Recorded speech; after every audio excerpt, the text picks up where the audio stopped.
Okay, greetings all. So, this is my second truth series video on a topic that I think is really, really important particularly for people of color, because it isn't talked about enough. And just as a disclaimer, this is really just my story. But I truly believe that in telling my story, that there is healing in it for me, and that there is healing in it for those who are listening and can hear their story and no longer feel alone. So I want to talk about my story with an eating disorder, with bulimia and COE, compulsive overeating disorder. So I can remember almost, I don't know, all my life really having an awareness about body image and size and all of that. I can't remember a time that wasn't something. So, society is very good at reminding women that they aren't enough, right? And so it takes a lot of self-esteem to fight that. But very distinctly, I remember in high school deciding to go on a diet and lose weight. I probably was 170 pounds, 72 pounds. I remember very distinctly because we got weighed in a gym, and it was a gym and everyone was there. And so everyone heard my weight. And, I was very popular in school, but in an odd way. And then I got teased about my weight. So I decided to, do something about it, because I never wanted to be weighed in that gym again and be that size. So I started working out. And I mean, and nothing about it was healthy. It was just a complete like, I ran twice a day. I ate less than 1,000 calories, less than 1,000, and I counted everything. I mean, I even counted gum. I would journal. I would be like, okay, gum, that was 4 calories for 2 sticks of sugarless gum. I counted everything, and I didn't eat beyond 6 o'clock, and I mean nothing, not water, not nothing. And weight just started falling off of me, but unhealthy. And I remember the day that I could sit in a chair and double cross my legs, because that's how much weight I had lost. And I thought how proud I was of that moment. In hindsight, it was the beginning of the intensity of the distortion. And there is nothing, like, it is a complete shame cycle to binge and purge. Now, right at this point, I hadn't started doing that, but I was definitely into obsessive working out. I would run. Like I said, I worked out twice a day. I would run in the morning, and I didn't care if it was raining, if it didn't matter. People would be like, it's raining, you're still going to go. I would run in the rain. I would go jogging in the rain. I didn't care. I didn't wear the right shoes. I mean, just obsessed in a way that I think only a person in a 12-step program could understand, in recovery could understand, because it is absolutely an addiction. And so I did that, and it worked in that I started losing weight, but I also got very sick. I could run like this, my tongue, to the roof of my mouth, and I could feel like the skin kind of hanging down, because I was malnourished. And I just kept going. I would pretend to eat food and throw it away. I would I'd do anything but actually eat the food. I had developed all kind of tricks with paper towel and spitting it in and chewing it and then spitting it out. I didn't start binging and purging. I didn't start purging until maybe 88. And I was teaching a fitness class. And once I lost weight, I had a friend who was in fitness, and she was like, you should get into the fitness industry, because once you are, then you're going to automatically want to stay fit. So I did. I got into it, and I was teaching classes. There was a period where I teach multiple classes a day. That was very common for people in the fitness world, fitness instructors, especially if you did it as a living. You just taught multiple classes, sometimes at different gyms. And I was getting ready to teach a class, and it was an evening class. And let me tell you, in New Jersey, where the people who get off at 5 o'clock and come to the class, they want you to kill them. They want you to work them out. And so you had to be in beast mode. And so I knew that, but I had eaten about 2 hours before then, and I was still a little full. So the person I was working with said, well, I know what you could do so that you could teach your class. I said, oh, okay, what? And she said, I do it all the time. And I said, well, okay, what is it? She said, just throw it up. Now, to a non-bulimic, non-COE person, you might say, oh, that's nasty. But that seemed like a very plausible choice to me. I was like, oh, tell me more. So she proceeds to tell me how to do it, because to that point I had never done it. I never even heard of it. Although the statistics, the National Eating Disorder Association tells us that African American teens are 50% more likely to exhibit binging and purging bulimic behaviors. I had no idea at the time. I think I was 19. Maybe 19. So maybe it was 87. And so I go in the bathroom and I do it. And when I tell you, the only thing I can liken it to is the experience that an addict must have on the first high. Because I felt lighter, I felt in control. And I thought, oh, I had found something that I could do to control my weight. But also, it's not just about weight. It's more about just feeling in control.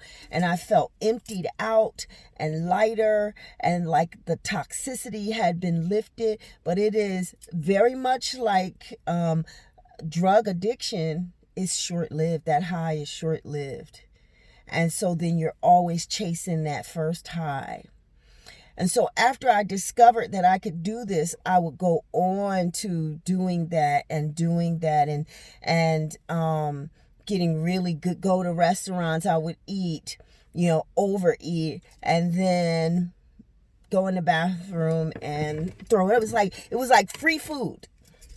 But it was absolutely distorted. And one of the things I remember about being in the fitness industry, because I would go to fitness conferences, and I mean, you talk about a wide range of people with image issues and never feeling enough. I mean, go to a fitness conference. And at the time, I still was probably bigger than many. I wouldn't say most, but I was like 150 pounds. And at that point, I probably vacillated somewhere between 145 and 160. Very fit.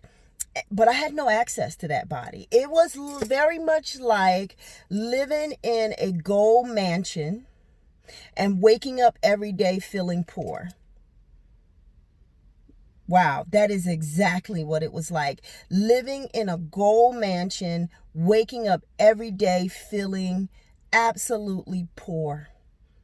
Because I had no access to that body. Because my mind and my eyes were distorted. Very much distorted. And it wasn't until I got therapy that I realized that one, and you hear a lot of people say this, that I was an emotional eater. And I've discovered from food journaling around my food and my feelings that one of the emotions that I eat, right, is anger. And so I wasn't really good at feeling, owning, and expressing anger. And instead, I turned it in, and I internalized it and took it out on my body and on my mind.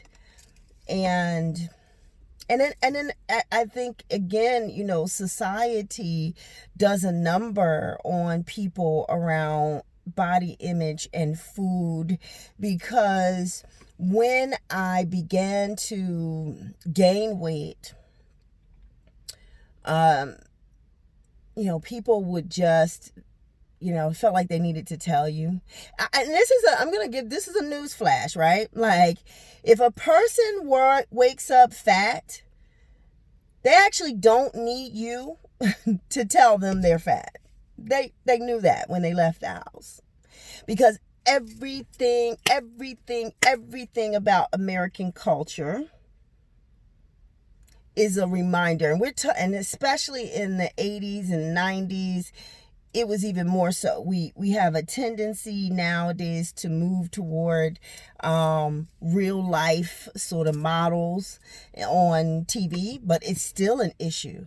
And people tend to feel like they have verbal access to women's bodies. And I don't mean just about weight. I mean about anything. They feel like they can touch you. If a woman is pregnant, strangers want to touch their stomach. If you look good, they want, it's a constant access to telling you something about your body. And it just distorted me. And it took years of treatment and therapy to have a better relationship with food. And it isn't a perfect one. I mean, I have to just be honest, it isn't. It's sort of like having diabetes or something. I have to just manage it all the time,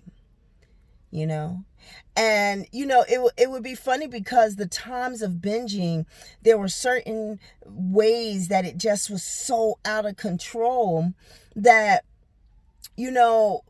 it's the difference between somebody who drinks and an alcoholic, right?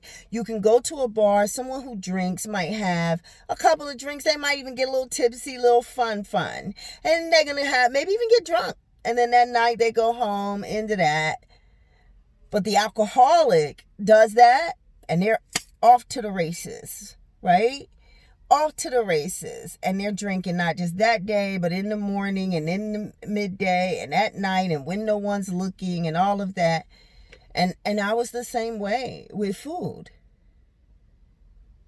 right? It's the same way, and food is almost more pernicious than alcohol or drugs, because you can actually go cold turkey, right? You can abstain from alcohol or drugs. We have to have food. So you are in a constant battle of trying to sustain and maintain a distance from certain foods, and how, not just the types of food, but how you eat and when you eat. And it was a complete obsessive relationship. I'll tell you the freedom. The freedom comes. There's a saying that says, nothing fills a God-sized hole but God. And for me, that isn't a statement about religion. It's about God being that sense of self, that soul level sense of self. Not just identifying yourself, but claiming yourself, owning yourself, and being willing to express that self. I mean, that is a whole evolution, all of that. That statement, know thyself, it's a wonderful statement, but it's an incomplete paragraph, because it is know thyself. then once you know, own thyself, right? And then once you own yourself, be willing and able and capable of actualizing that self. And that is an evolution. I'm still on that journey, but I feel free. I feel freer. That's the truth. I feel freer. But I am still always in management of that obsessive nature, that sense of needing to be in control, that distorted mind and eye. It was a rough time. You know, the binging and purging had me looking like a normal body weight, but absolutely malnourished. The binging and purging, the binging had me on a cycle of shame and guilt that it takes years to recover from. So if you're listening to this and you're struggling, or if you're suffering in silence, or if you're secretly binging, or if you're secretly purging in bowls and putting them under your bed, or binging in mason jars and putting the tops on and waiting to be able to throw it out when no one's looking, if you are sort of what I call making love to food, like you're secretly binging on food you never eat in public, if that is you, know that you are not alone, that I know that story, and that you are not broken, and that there is hope. There is freedom. There is freedom. And you're not alone. In the description on this YouTube video, there'll be a link to the National Eating Disorders Association for anyone who wants to click and hit like. My name is Imani. This is my truth. What's yours?